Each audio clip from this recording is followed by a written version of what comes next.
Can you just do me a quick favour and just wheel it slightly away from the wall?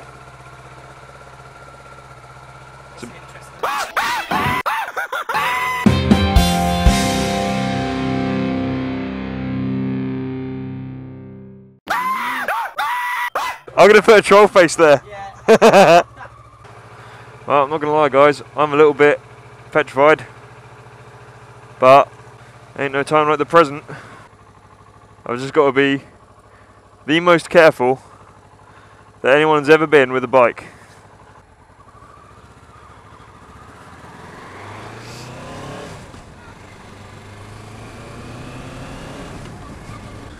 Okay, so not only is this my first ride on an ER6F, it's also my first ride on a bike. Other than that little tiny buzz on the 125 I had for, well, actually, it's fucking June now. It was January I crashed, like 5 months. And I gotta say, I'm already, you know, I've only just gone up the road a little bit, I'm already fucking buzzing. Although, that may or may not be just because I'm fucking nervous. I'm not going to be doing anything drastic just to iron this out. I'm purely just riding this bike to test my foot out and make damn sure I can still ride the damn thing. Nothing particularly interesting for me today. Oh shit.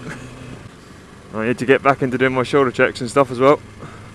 I'm just concentrating on going forward at the moment because this is really fucking weird for me. I feel alive again. My current work commitments and so on are a bit jumbled, being as that I can't obviously really work properly because I'm still technically a cripple. For example, I'm not even wearing bike boots because I physically cannot get my left foot in one. I'm taking a bit of a risk here as well, but I just had to do it, you know. So it won't be regular videos. I've got a couple of test rides I want to do, but so this is actually kind of a test ride of whether or not I can test ride, because I don't want to be taking out a bike that I can't even handle if I can't take out a little ER6F.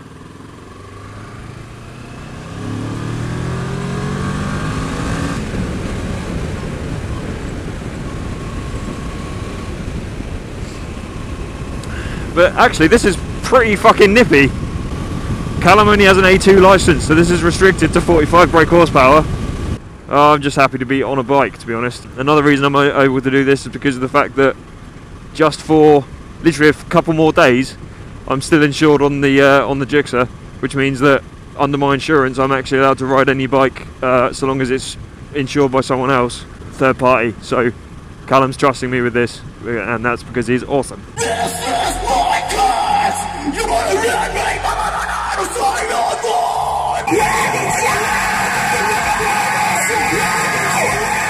So cheers dude.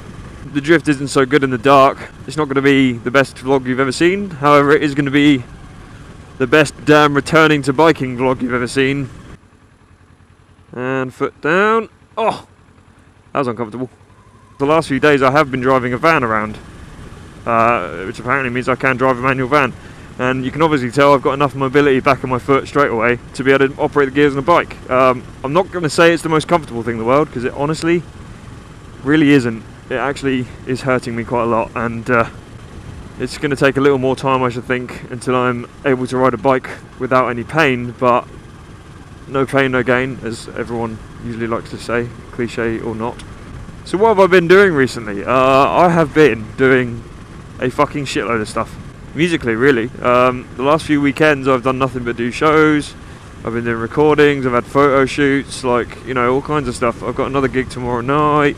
I did a massive I say massive, it wasn't massive, it was medium to big progressive rock festival called Celebrate .3, because it was the third of its kind, on June the 1st. That was amazing.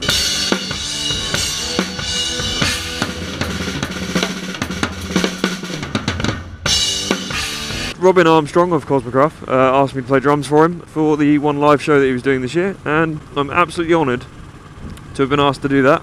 So I'm trying to cram a lot of stuff into one video, and therefore I'm forgetting everything.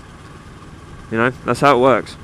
So, how have you guys been? Leave me a comment, let me know how you are.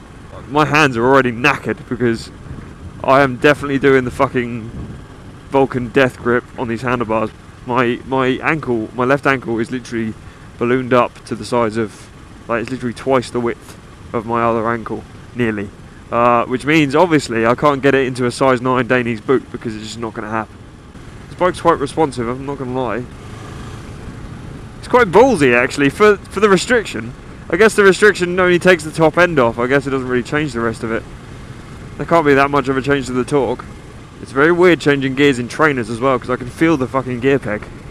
I'm also going to probably swear a lot because I'm nervous. I'm fucking sorry. The drift's probably not even going to pick that up, but that looks fucking great. I am looking forward, by the way. I learned my lesson, trust me.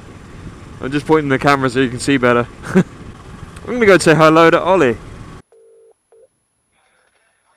what's up? I'm kind of in the middle of something. You're in the middle of something? What are you in the middle of? Nothing. Is this clutch in, do you think? Oh, amateur hour. No clutch in, that's not good. So this time I'm following Mike. Don't pull out on me, don't pull out on me, don't pull out on me. So, yeah, I suppose I should do the mandatory channel plug for Mr. Mike up ahead. For his channel is Mikey Reviews. He's responsible for a lot of things I do YouTuberly. So I've got a lot to thank him for. This thing has got some go, I'm not going to lie. Considering that its power, the ER6F isn't tremendously powerful anyway.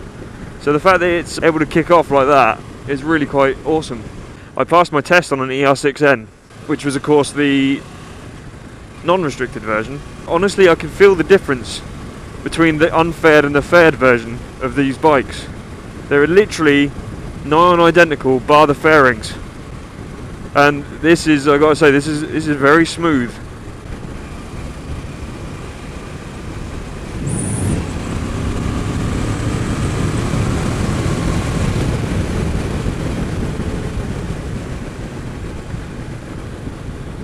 The roundabout was a lot further away than I thought. Mike's going to throw his bike around the corner. I, of course, am not used to this bike, so I'm being a bit wary. There's also a police car right there, doing his policey thing, doing his speed gunning. Not very well camouflaged now, are they, really? What is going on up here? Is that fucking temporary lights? Son of a bitch. The dashboard on this thing is really nice as well. Actually, I've been really wanting to test ride one of these for a while. I do have a new format for my test rides and things like that, and you'll have some pretty informative videos coming your way at some point. When I bought the GSX-R, I bought the whole, you know, the blue and white suit and all that jazz, and I've still got that. I've got that suit in shreds, obviously, in my shed. I found a new version of it, the two-piece version of it, actually, in my size. So I just figured, well, screw it, I might as well get another one. I've been told that that suit is shit.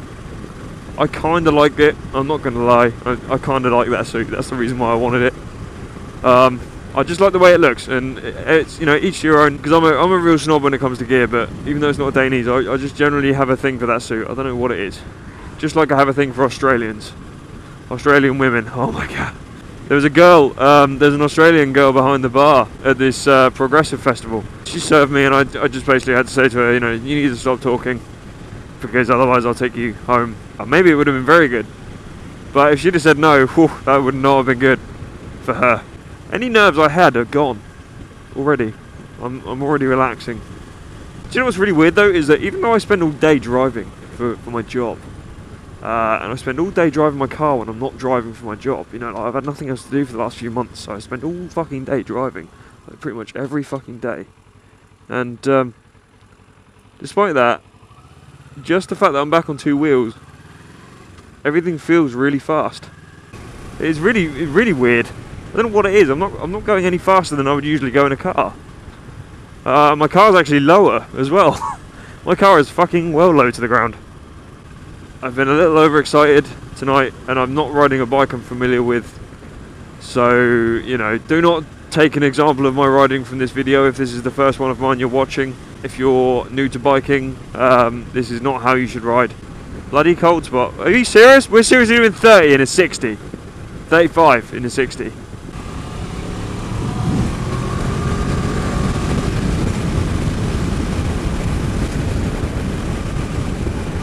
I'm all for like safety and that, but when you're doing that kind of speed on a road that no one does that speed on, you should probably hurry the fuck up, right? There is nothing quite like riding. You know, I get I get the same joy from playing drums as I get from riding a bike. I would just like to take this quick opportunity to say thanks to all you guys, really. For some reason my subscriber count is still going up, my view count's still rising. I've not even been on a bike for 5 fucking months and you guys are still watching my shit, so thanks a lot for that. That means a lot. As per the last video, my band, Arrival, has released its album Light from a Dying Star. It's available. All you have to do is follow the instructions that I put in the description on the last video, and or watch the last video if you want to. They're £10 or whatever that translates to in your country. Further details, if you're confused, just ask. And finally, I do now have a Facebook page, so just go to facebook.com/KSFmotors and hit that there like button, because that would be awesome. And oh, I don't want to get off this thing now, but look, there's my baby. There's my baby. Look at her, she's sexy. Oh, hello Mike, what are you doing? I was looking at my car. That's probably going to be Callum going, oh, he's back on my bike. Wait for it. Told you.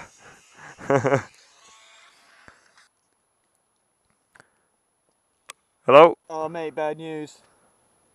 What? Oh god, I think you just gotta have a look. What? Mate, you gotta come out. Oh. Oh, don't wind me up. Say goodbye. Say goodbye.